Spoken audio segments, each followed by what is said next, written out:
الطاهرين المعصومين الذين أذهب الله عنهم الرجس وطهرهم تطهيرا.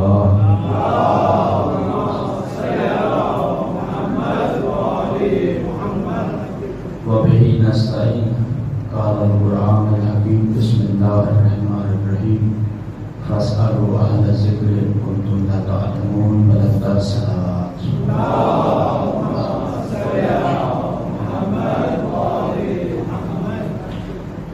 السلام علیکم ورحمۃ اللہ وبرکاتہ جمیعاً. سلام عرض کرنے کے بعد لاکھ حمد و ثنا ہے اس اللہ کی جو ازل سے لے کر ابد تک ہے، باقی ہے، حی ہے اور قیوم ہے، جس نے اس کائنات کو خلق فرمایا، لازوال ہے، لامثال ہے.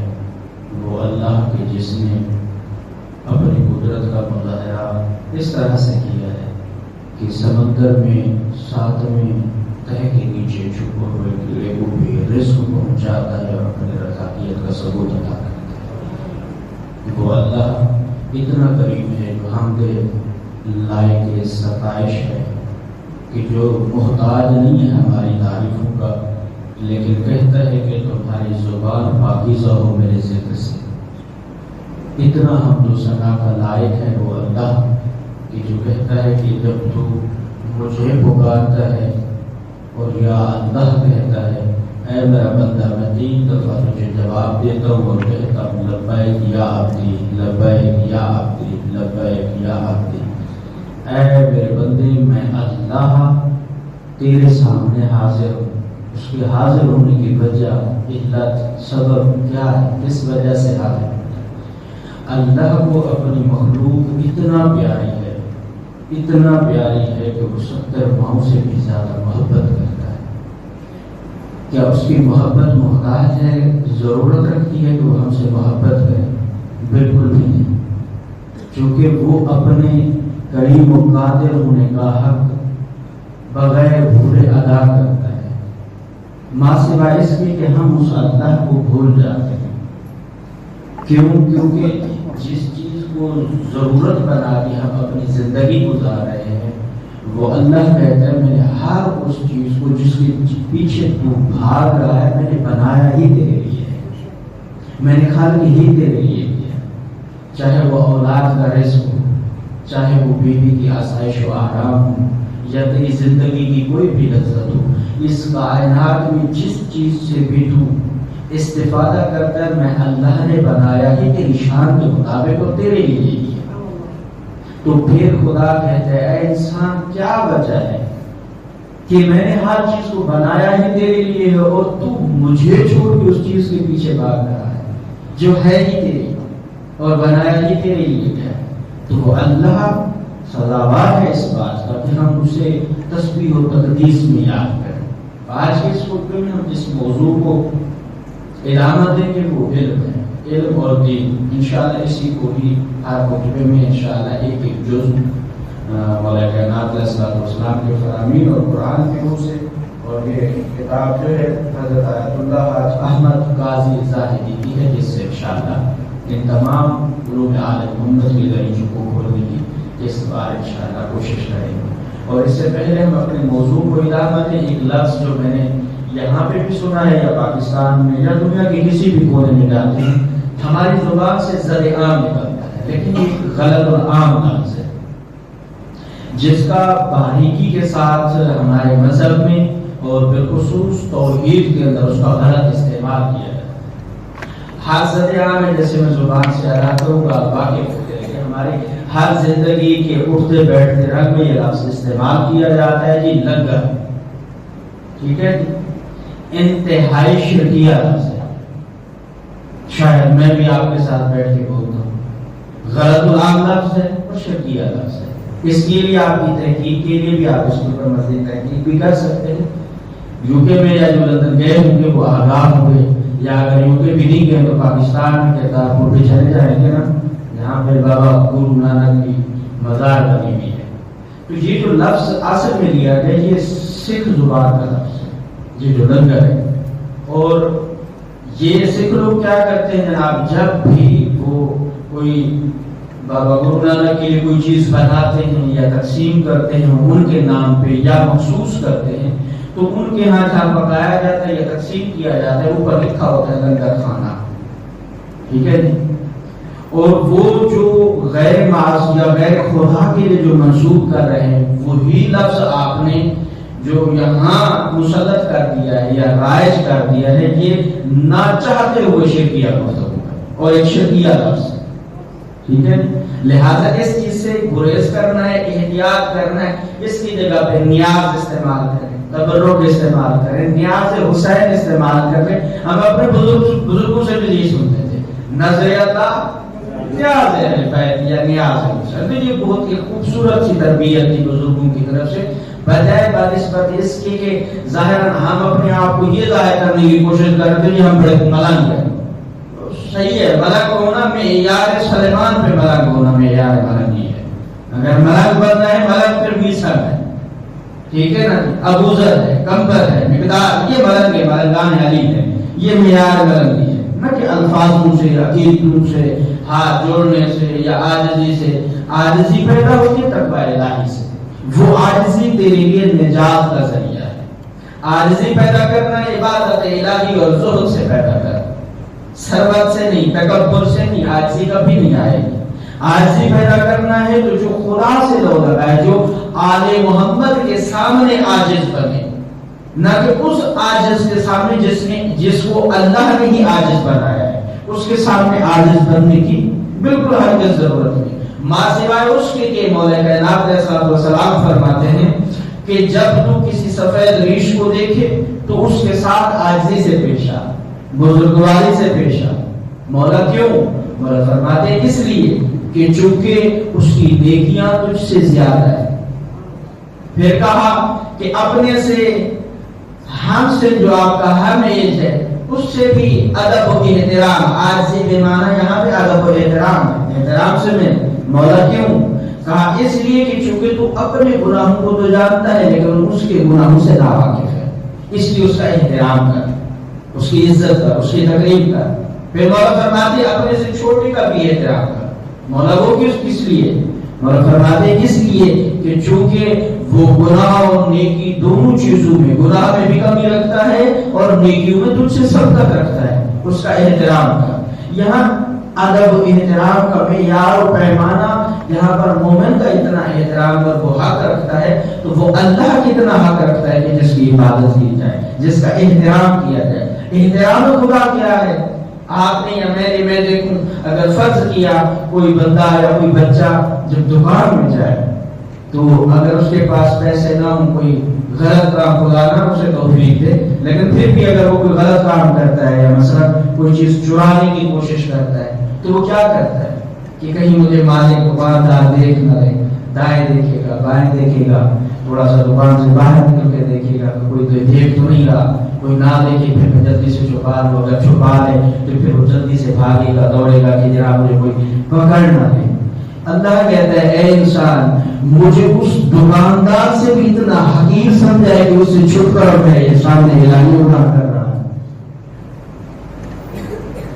لمحہ فکری ہے، خدا ہمیں تذکر دے رہا کہ اس دکاندار سے بھی مجھے حقیر جانا ہے تو نے کہ میرے سامنے ادب اعلان گناہ کر رہا ہے، مجھ سے ڈر نہیں ہے، خوف نہیں ہے. یہاں ہے مقام عاجزی کہ اس سے ڈرا جائے جو واقعاً ہماری عاجزی کا سزاوار ہے اور مستحق ہے کہ ہم اس سے ڈریں. اس لیے کہ کیونکہ وہ ہر چیز پہ قادر ہے، لیکن جہاں پہ وہ جبار ہے، قہار ہے، وہاں پہ غفور بھی ہے، رحیم بھی ہے، کریم بھی ہے. میرا اللہ کہتا ہے کہ اے بندہ اگر تو یہ جان لے کہ تیرے ساتھ بیٹھا ہوا کیا اعمال کرتا ہے تو شاید تو اسے کبھی دیکھنا بھی گوارا نہ کرے، لیکن میں اللہ تیری ہر سانس کے ساتھ منتظر رہتا ہوں کہ میرا بندہ تجھے مہلت ہے، کبھی تو جھک کے آمین بارگاہ مجھ سے استغفار طلب کر لے، مجھ سے توبہ طلب کر لے، میں نہ بخشوں پھر مجھے قریب رکھے. لیکن ایک دفعہ آ تو سکنا سجدے میں رکھ کے سر کہ سبحان ربی الاعلی و بحمدہ. اے میرا اللہ تو ہی تو ہے جو تسبیح کے لائق ہے، تو ہی تو ہے جو حمد ثنا کے لائق ہے. لیکن ایک دفعہ آ تو صحیح نا جھک کے مانگ تو دیکھ، اپنے گناہوں سے پردہ پوشی نہ کر، بلکہ پناہ مانگ مجھ اللہ سے، اگر میں تجھے نہ بخشوں، ہاں تجھے اگر رزق کی تنگی ہے، ایک دفعہ آج سجدے میں گر گڑا کر مجھے اللہ سے مانگ تو دیکھنا، اگر میں تیرے رزق میں وسعت عطا نہ کروں پھر کہنا کہ میں اللہ رزاق نہیں ہوں، اگر تجھے کوئی پریشانی ہے پھر آ میرے دروازے پہ بھیک مانگ۔ کیسے؟ جیسے آپ دیکھتے ہیں بھکاری کیا کرتا ہے، فقیر بھی ہمیں توحید کا درس دیتا ہے اگر سمجھنے پہ آئے، اسی لیے تو اللہ کہتا ہے کہ میں حکیم ہوں، میں نے ہر چیز کے اندر ایک حکمت کا پہلو چھپا کے رکھا ہے، اگر انسان اس کو سمجھنے پہ جائے۔ فقیر کیا کرتا ہے؟ جب بھی کسی علاقے میں جائے گا یا کسی شہر میں جائے گا تو کیا کرتا ہے؟ سب سے پہلے اسی گھر کو تلاش کرے گا جہاں اسے کچھ کسی دروازے سے ملنے کی امید ہو۔ جب اس دروازے کا انتخاب کر لے گا تو پھر کیا کرتا ہے؟ اس دروازے پہ جا کے ایک دفعہ دستک دے کے پھر تعریفیں کرنے شروع کر دیتے ہیں کہ سخی ہے، تیرے بچے جی ہیں، تیرے فلاں فلاں فلاں، پورے خاندان جدہ مردہ کے بارے میں دعائیں دینا شروع کر دیتے ہیں۔ اس لیے تاکہ جو اندر گھر میں بیٹھا ہوا ہے وہ راضی ہو جائے اور مجھے کچھ عطا کر دے۔ تو یہ فقیر ہمیں یہ توحید کا درس دیتا ہے۔ پھر جب وہ باہر آتا ہے وہ ان تعریفوں کو، دعاؤں کو سنتا ہے تو پھر اس کے دل کے رحم آتا ہے، وہ کچھ نہ کچھ اسے عطا کر دیتا ہے۔ تو اللہ بھی یہی کہتا ہے کہ میرا بہترین گھر وہ مسجد ہے۔ اے دنیا کا بھٹکا ہوا بھٹکارا ہوا بندہ، تجھے جس نے بھی دھوکہ دیا ہے، تکلیف دی ہے، پریشانی دی ہے، تیرے پاس کوئی گھر بھی نہ ہو، نہ چلا میرے گھر تجھے کوئی نہیں ہوگے گا۔ پھر جب خدا کے گھر میں آ جائے تو پھر فقیر کی مانے، اس کی تعریفیں کر، اس کی حمد و ثنا کر، اس کی عبادت کر، اسے سجدے کے لائق سمجھ کر، اس کی تمام ان نعمتوں پر شکر ادا کر۔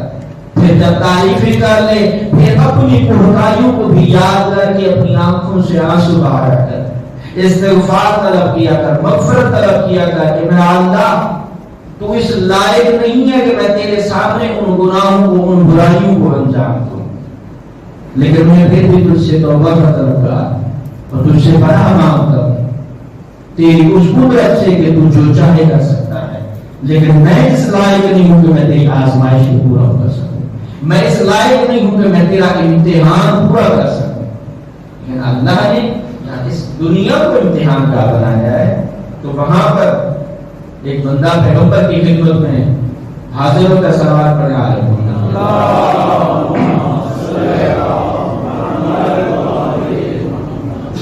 پیغمبر سے آ کے پوچھتے کہ ما ہوا رأس العلم، کہ اے پیغمبر یہ علم جو ہے یہ کیا ہے؟ علم کا آغاز کیا ہے؟ علم کی ابتدا، راز کہتے ہیں ابتدا کو، شروع ہونے کی جگہ، یا بعض دفعہ عربی میں سر کو بھی کہا جاتا ہے۔ تو پوچھا کہ ما هو رأس العلم، اے پیغمبر یہ علم کا آغاز کیا ہے، علم کی ابتدا کیا ہے، علم کی شروعات جو ہے وہ کیا ہے؟ جاء رجل الى رسول الله صلی اللہ علیہ وآلہ وسلم وقال ما رأس العلم قال معرفته قال وما حق معرفته قال عن تعرفه بلا مثال ولا شبيه تعرفه إله واحدا خالقا قادرا وأولا وآخرا ظاهرا وباطنا لا كفوا له ولا مثل له فذلك معرفة الله حق معرفته۔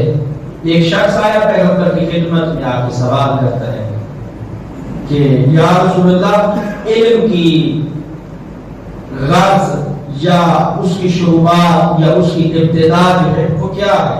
تو حضرت نے فرمایا معرفت خدا، یعنی اصل علم شروع ہی وہیں سے ہوتا ہے کہ جہاں جب خدا کی معرفت شروع کرے انسان، یعنی خدا کی معرفت سے علم شروع ہوتا ہے۔ علم کی دو قسمیں ہمارے مذہب فقہ جعفریہ میں یا ویسے کلی طور پر جتنے بھی علوم ہیں اس کی دو قسم، ایک کو کہتے ہیں علم الابدان۔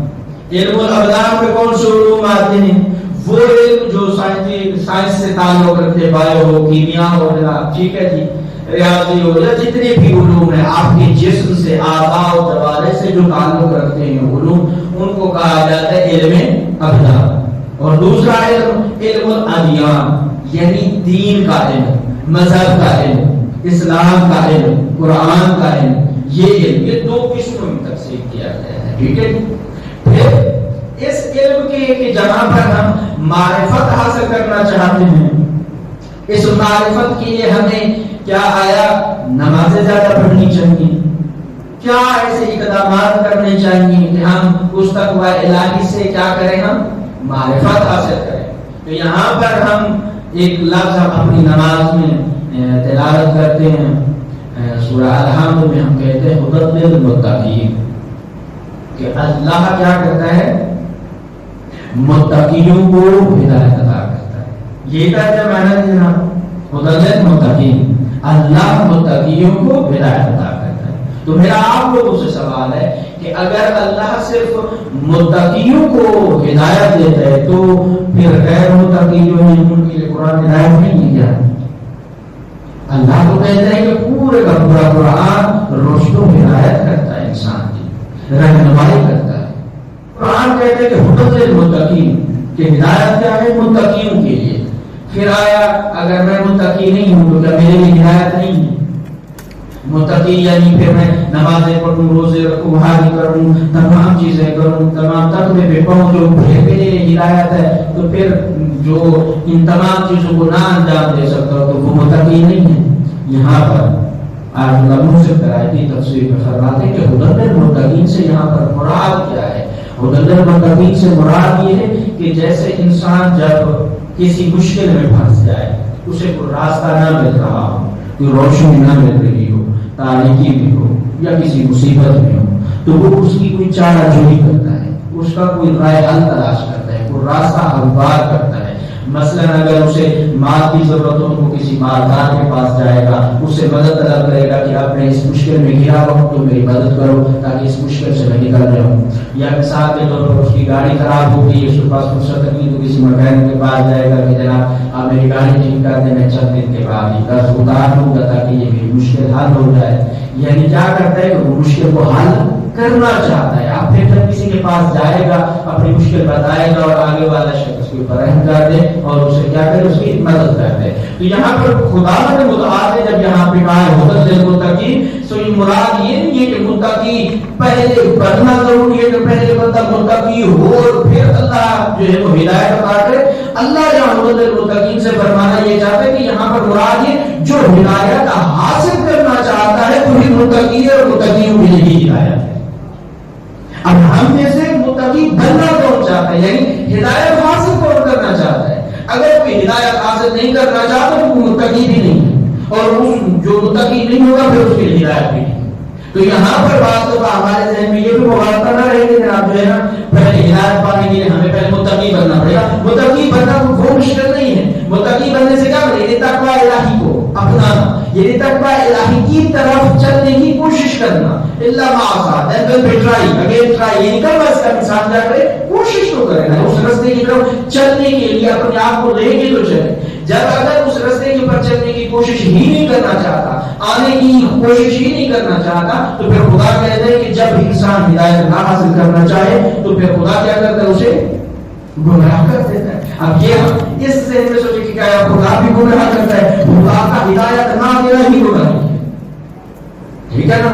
کہ خود حضرت موسیٰ علیہ السلام سے حضرت موسیٰ علیہ السلام نے پوچھا اللہ سے، اے اللہ جب تو اپنے بندے سے ناراض ہو گئے تو کیا تیری سب سے بڑی سزا کیا ہے؟ جب تو چاہتا ہے کہ کسی سے گفتگو نہ کرے، کسی سے راضی نہ رہے، کسی کے اوپر نعمتیں نہ عطا کرے، یا کسی کے اوپر بالکل اپنی شفقت و رحمت کے دلالوں کو بند کر دے، کرتا کیا ہے؟ اللہ کہتے ہیں میں اس سے عبادت کی توفیق سے کر اس سے پہ بڑی اور کیا بات، جس چیز کو ہم یہ سمجھ رہے ہیں کہ میں نہیں پڑھ رہا ہوں، میں نہیں کر رہا ہوں، یا میں نہیں جا رہا ہوں، میں نہیں کروں گا، ٹھیک ہے نا جی؟ یہ اصل جو آپ جتنے بھی لوگ یہاں چل کے آئے جمعہ میں، یہ توفیق الہی ہے، آپ لوگ چل کے آئے۔ اور جب آپ نہ آئے پھر خود سوچیں کہ کس کام کی وجہ سے خدا آپ سے ناراض ہو گئے، تو وہ توفیق الہی آپ سے ساتھ ہو گئی ہے۔ کون سی ایسی چیز ہے، کون سی ایسی وجہ ہے، اس ریزن کو پھر ڈھونڈنے کی کوشش کرنی چاہیے۔ یہاں پر آگے پیغمبر نے کیا فرمایا کہ خدا کی معرفت ہی ابتدائی علم ہے۔ اب اس کے ابتدائی علم میں جہاں ہم نے دو قسمیں بیان کی ہیں کہ علم الابدان اور علم الادیان، اب ان دو قسموں میں ہمارے لیے علم کیا ہے؟ ما ہوا علم کیا ہے؟ تو علم وہ ہے کہ ہر اس چیز کے بارے میں جستجو کرنا، تدبر کرنا، تفکر کرنا، سوچنا کہ جس سے انسان راہ مستقیم کی طرف اپنے آپ کو گامزن کر سکے، جس ہر اس کام کی وجہ سے انسان راہ خدا کی طرف چلنے کے لیے اپنے آپ کو آمادہ کر سکے، وہ علم ہے۔ اور ہرگز نہیں ہو سکتا کہ انسان اس راستے کی طرف چلے جہاں اطاعت خداوندی کو حاصل نہ کرتا ہو، تو وہ گمراہی کا راستہ ہے۔ آگے فرماتے ہیں کہ اس نے کہا کہ یہ کما کہو معرفت کیا ہے، تو پیغمبر فرماتے ہیں کہ اس خدا کو اس طرح تم پہچانو کہ نہ تو اس کی کوئی مثال ہے اور نہ کوئی اس کی شبیہ ہے، اس کو معبود، یکتا، خالق وقادر مطلق جانو، اول و آخر اور ظاہر و باطن، اور اس کا نہ تو کوئی کفر ہے اور نہ کوئی مثال، اور یہ سب خدا کی کما کہو معرفت ہے کہ جو اس کے ساتھ کسی کو شریک نہ کرے۔ تو پھر ہمیں بھی لفظ لنگر استعمال کر کے خدا کے ساتھ کسی کو شریک نہیں کرنا ہے، اس لنگر کو ان لنگر والوں کے لیے ہی رہنے دیں، ٹھیک ہے۔ اور آج کے اس اختتام خطبہ کے آخر جملے میں آپ کی خدمت میں عرض کرنا چاہوں گا کہ جو پراچنار کے حالات ہیں آج ویسے پاکستان میں یہ اناؤنس کیا گیا احتجاج کے حوالے سے بھی بعد از جمعہ پاکستان میں جتنی بھی تنظیمیں ہیں، جتنے بزرگان ہیں، تمام تنظیموں کی طرف سے بھی میں نام نہیں لیتا ہوں، تو جتنی بھی تنظیمیں ہیں مدارس ہیں ان کی طرف سے احتجاج بھی باقاعدہ جو ہے وہ اناؤنس کیا گیا ہے بعد از جمعہ المبارک۔ اور اس کے بعد پاکستان سے، خود پاکستان کی حکومت سے بھی پاراچنار کے شیعوں کے لیے جو بزرگان نے مطالبات کیے ہیں وہ صرف ایک زبانی جمع خرچی کے علاوہ کچھ بھی نہیں ہے۔ وہ لوگ جو اس مشکلات کا شکار ہیں پاکستان میں، پاراچنار کے شیعیان اور ان کی خواتین ابھی تک بھی محاصرے میں ہیں، اور شاید آپ کو ضرور اس چیز سے واقف ہوں کہ وہ ویڈیو جو اصلا دل دہل جاتا ہے ان کو دیکھتے ہوئے بھی کہ جس طرح سے حیوانوں کو ذبح کیا جا رہا ہے۔ آج کا یہ زمانہ کہ جو صرف ایک ولایت علی رکھنے والے ایک مومن کے لیے یہ چیز سزا بن چکی ہے کہ ملک پاکستان کی ریاست اسے اس چیز کے اوپر مجبور کر رہی ہے کہ وہ اپنا دفاع خود کرے۔ تو ہم آپ تمام کی وساطت سے اور جتنے بھی مومنین بیٹھے ہیں اپنی اس حکومت پاکستان سے یہ مطالبہ بھی کرتے ہیں، اور ایک ملت تشیع کے تمام اعضاء ہونے کے ناطے سے یہ مطالبہ کرتے ہیں کہ کم از کم ان شیعوں کو وہ تمام حقوق دینے چاہیے کہ جو ایک پاکستانی شہری کا کم از کم حق ادا ہے۔ کیا آیا پاکستان کے شہری کو پاراچنار کے شہری کیا آیا کچھ زیادہ امپورٹنس چاہتے ہیں باقی پاکستانیوں سے؟ ہرگز بھی نہیں۔ کیا آیا ان کے ناجائز مطالبات ہیں؟ بالکل بھی نہیں۔ پھر کیا وجہ ہے کہ کیوں ہماری حکومت کے اوپر دست مس نہیں ہو رہی؟ چونکہ وہ مفادات اور وہ چیزیں جو ان کی حکومت کو سوٹ کریں گی تو وہ انجام دے رہے ہیں۔ ان کو کوئی غرض نہیں ہے کہ کوئی مسلمان ہے، کوئی سنی ہے، کوئی شیعہ ہے، کوئی کافر ہے، کوئی نقطہ اتحاد ہے، ہرگز بھی نہیں۔ یعنی حکومت اب اس وقت تک اس نتیجے پر پہنچ چکی ہے کہ اگر امریکہ اپنا IMF سے وہ پروگرام کینسل کر دے تو ہمارے پاس پاکستان کے پاس پھر سانس لینے کے اور ہے ہی کچھ نہیں۔ آتے ہیں اگر تمہیں خداوند متعال کثیر تعداد میں اولاد عطا کرے تو تم اس میں سے اپنی ایک اولاد کو دین کے لیے وقف کر دو۔ جہاں ہم اپنی اولادوں کو جناب مکینک، ڈاکٹر فلاں فلاں فلاں فلاں بناتے کس وجہ سے؟ اس لیے کہ جناب جلدی سے کوٹیاں بن جائیں گی، کوئی بڑا گاڑی آ جائے گی، کوئی ڈاکٹر کی سیٹ بن جائے گی، رشتے اچھے میں، یہی ہے ہمارے۔ اس کے علاوہ میرے گھر پر کوئی ہدف تو نہیں ہے۔ کوئی اس لیے تو ڈاکٹر نہیں بناتا کہ اپنے بیٹے کو ڈاکٹر بنا رہا ہوں تو شیعوں کے مفت علاج کرے گا۔ ہے میرے گھر میں ابھی تک میری زندگی میں نے ابھی تک کوئی ڈاکٹر ایسا نہیں دیکھا ہے۔ کوئی ایسا انجینئر دیکھا ہو کہ غریبوں کے جا کے گھر تعمیر کرے۔ تو اس کا مطلب یہ کہ مقصد ہمارا اپنی اولادوں کو ڈاکٹر، انجینئر یا پائلٹ یا جو کچھ بھی بنا رہے ہیں، مقصد مادیت ہی ہے۔ اگر مادیت ہے تو پھر ہم اس مولا کے اس پر نام کے عمل نہیں کر رہے ہیں۔ مولا فرماتے ہیں اپنی اولادوں میں سے ایک کو کم از کم دین کے لیے ضرور مختص کر دو۔ لیکن اتنا اور تو میں کچھ گارنٹی یا دوں یا نہ دوں، لیکن اتنا ضرور کہہ سکتا ہوں کہ جو ڈاکٹر جس کو اپنی دنیا کمانے سے فرصت نہ ہوگی نا، تو جس کو دین سے مختص کر دو گے تیری قبر کا چراغ کم از کم وہ بن سکے گا۔ اور کچھ بنے یا نہ بنے، تجھے شاید مال گاڑی کوٹھیاں بنگلے پیسے چیک نہ دے سکے، لیکن اتنا ضرور ہوگا کہ ہر شب جمعہ کو تیرے لیے فاتحہ ضرور پڑھنے کا، کم از کم وہ مجلس میں ذکر میں قرآن میں تصویر میں تجھے یاد ضرور کر دے گا۔ تو کم از کم آپ لوگوں کی نصیحت بھی ہے اور وصیت بھی ہے کہ اپنی اولادوں کو دین آل محمد سے متمسک رکھیں۔ آج کا یہ دور جتنی جدت کی طرف اور جتنی ترقی کی طرف جا رہا ہے، ہم یہ سمجھ رہے ہیں کہ جناب زمانہ جو ترقی کر رہا ہے ہم اور ترقی کریں اور اولادوں کو پڑھائیں لکھائیں۔ اس پڑھانے لکھانے کا مقصد کیا ہے کہ ہم اس پڑھائی کی وجہ سے اگر ہم دین سے دور ہو جائیں تو پھر اس پڑھائی کا کیا فائدہ ہے؟ اصلی پڑھائی گمراہی ہے، جہالت ہے، یہ پڑھائی پھر کسی کام کی نہیں ہے، یعنی یہ پھر جاہل مرکب بن جائے گا۔ جاہل بھی دو قسم ہیں، جاہل بسیط ہوتا ہے، جاہل مرکب ہے۔ جاہل بسیط کیا ہے کہ جناب جو سکول نہیں گیا، مثلا اس نے پڑھا لکھا ہی نہیں ہے، حساب کتاب نہیں جانتا، نہیں لکھ سکتا، چلے ٹھیک ہے جی، وہ تو اصلا شروع سے پڑھا ہی نہیں ہے، آن پڑھا ہے نا، وہ جاہل بسیط ہے، وہ نہیں لکھ سکتا۔ اس کو کہوں کہ میں جناب آپ 50 لکھو اردو میں، تو نہیں لکھ سکتا، سکول گیا ہی نہیں ہے، لکھنا پڑھنا وہ نہیں جانتا ہے۔ لیکن جاہل مرکب کیا سکول میں گیا ہے، ایک تو جاہل بھی ہے، دوسرا اوپر سے اپنی جہالت سے پکا کے اپنی کہ میں جاہل ہوں۔ یہ ہمارے کچھ افراد وہ ہیں جو جاہل بھی ہیں اور اوپر سے اپنی جہالت سے پکا کے اپنی کہ ہم کر کیا رہے ہیں اور ہم کہہ کیا رہے ہیں۔ تو کم از کم ہمیں دین کے ساتھ متمسک ہونا چاہیے۔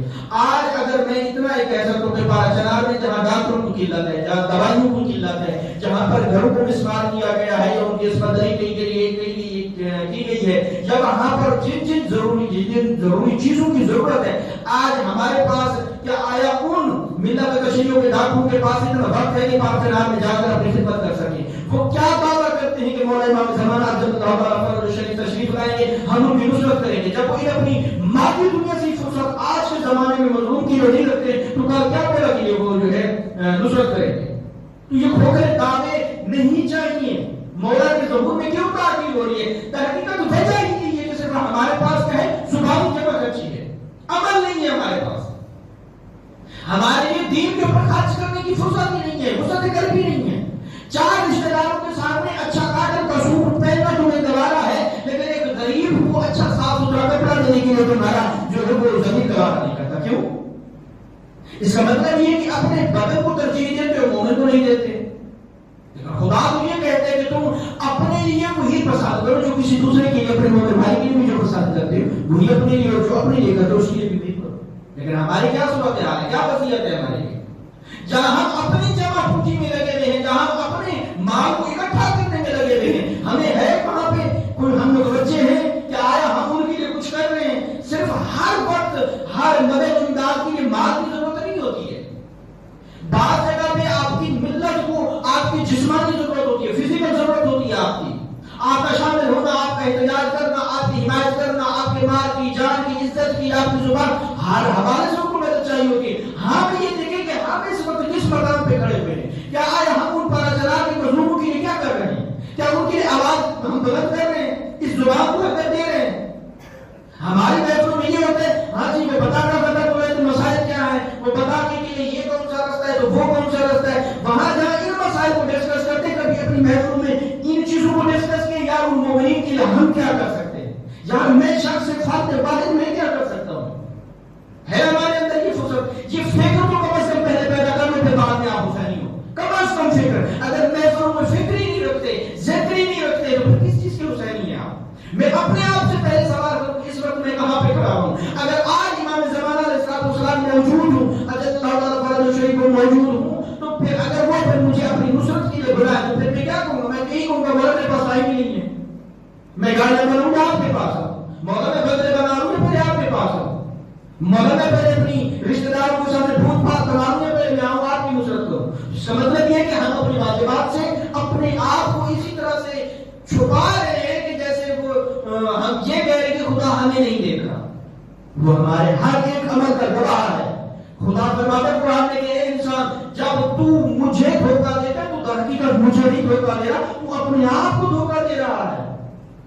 پھر ہمارے لیے نہ فکریہ ہے میرے مومنین، لیکن اپنی اولادوں کو متوجہ کیا کرو، جہاں پر ہم ان کو یہ بتاتے ہیں کہ جناب اس جگہ نہیں جانا، فلاں مارکیٹ جانا، وہ اچھی بھی ہے، سستی بھی ہے، چیز بھی اچھی ملتی ہے۔ دین کے بارے میں کبھی بتایا کہ اس مدرسے میں جا، اس مصحف کے پاس جا یا اس عالم کے پاس جا، وہ دین تمہیں اچھا اور بہترین دین بتائے گا، تمہیں وہ دین بتائے گا جو دین الہی ہے۔ تمہیں اس تقوی کی طرف متوجہ کرے گا جو تقوی الہی ہے، اور تمہیں ان اسلوب اور ان اسلامی قوانین سے آگاہ کرے گا جو پوری دنیا اور آخرت کے لیے بہتر ہے۔ کیوں ہم ان چیزوں سے لاپرواہ ہیں؟ سو ہمیں اپنے ان مقصد کے ساتھ کہ جو دین کا مقصد ہے، جو مقصد مہدی ہے، یہ مظلومی، یہ جو زمانہ بھی چل رہا ہے ظلم کا، یہ ظلم و بربریت ابھی بھی کچھ نہیں ہے۔ اور آپ اپنے اعمال کے ساتھ اپنے آپ کو، یا میں اپنے عمل کے ساتھ اپنے آپ کو پہچان سکتا ہوں کہ اتنے قلیل سے ظلم میں بھی اگر میں نہیں جاگا ہوں تو جس ظلم و بربریت کے ساتھ آخری زمانے کا امام تشریف لائے گا وہ ظلم و بربریت کیا ہوگی۔ اس ظلم میں اگر میں بیدار نہیں ہوں تو پھر اس ظلم میں کیا بیدار ہوں گا؟ اصل ہم کیوں نعرے لگاتے بیدار تو ہو دے دو ہاتھ کون پکار؟ یہ صرف نعرے بازی نہیں چاہیے، عمل چاہیے، میدانی صورتحال میں، میدانی عملی صورتحال میں کہ ہم کر کیا رہے ہیں، کرنا کیا چاہتے ہیں۔ ہمارے ذہنوں کے اندر، بس آخری بات اور اختتام کرتا ہوں، ہمارے ذہنوں میں یہ چیز موجود ہے، ہمارے پاس 5 10 سال کے پلان بنے ہوئے ہیں، یہ پیسے فکس کرنے ہیں، ہاں جی، زمینیں لینی ہے، گاڑی لینی ہے، بچوں کی شادی کرنی ہے، سونا پہلے آپ نے 2 چیزیں 8 تولے بنا کے رکھا ہے، بھائی شام کو تمہارا سانس نکل دے کیا کرو گے؟ 8 کرو گا۔ میں یہ بھی نہیں کہہ رہا ہوں کہ مولوی کی تبلیغ کرنے کا مقصد یہ کہ جو کماؤ جا کے باہر مسجد کے دروازے پہ رکھ کے آؤ، ایسا دین نے بھی نہیں کہا ہے، لیکن کم از کم اپنی ذمہ داریوں سے ضرور آگاہ ہوں، خرچ کرنے کے لیے وسعت قلبی ضرور پیدا کریں۔ اور ساتھ میں یہ بھی عرض کرنا چاہوں گا، جتنے بھی ہمارے مومن بیٹھے ہیں، میرے گھر میں تقریباً 5واں چھٹا جمعہ چل رہا ہے، 5واں ہے، ہاتھ ایک اگر زیادہ نہ بھی ہو تو بسم اللہ الرحمن الرحیم، قل هو اللہ احد اللہ الصمد لم یلد ولم یولد ولم یکن له کفوا احد۔